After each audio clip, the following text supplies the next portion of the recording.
আল্লাহ বলে, জিব্রাইল আমার খলিল মেহমান পায় না, এজন্য 3 দিন যাবত খায় না। তাড়াতাড়ি করে তোমরা 3 জন ফেরেশতা মানুষ রূপে হাজির হও মেহমান হইয়া। সুবহানাল্লাহ জুড়ে বলেন।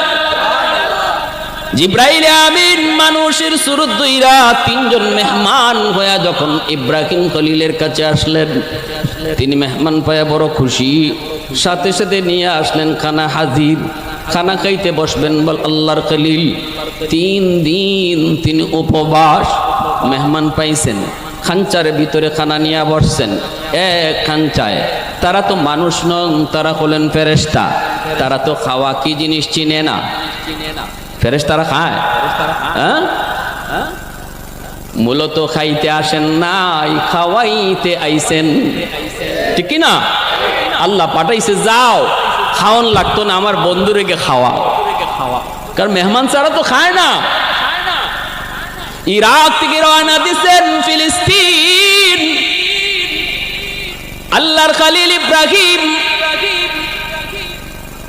ভাইরা বন্ধুরা, রাস্তায় তিনি দেখেন বিরাট আসর, মাঝখানে এক রাজ্য, মানুষগুলা সাজে সুজে হাজির, সুন্দর সুন্দর যুবক সেজে গুজে হাজির। কি ব্যাপার?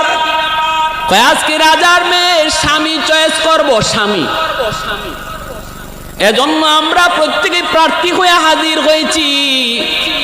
রাজার মেয়ে আজকে স্বামী চয়েস করব, কারণ রাজার মেয়ে ইব্রাহিম পয়গম্বরের বিবি সারা, তিনি একজন বাদশার মেয়ে, বাদশা মেয়েকে বিয়ে দিতে চায়, কিন্তু বিবি সারা তিনি কাউকে পছন্দ করেন না। কেমনে পছন্দ করবেন রে যুবক? কারণ সারা বিবি তিনি তো পরপর রাতে 3 দিন স্বপ্ন যুগে আল্লাহর খলিল ইব্রাহিমকে দেখছেন।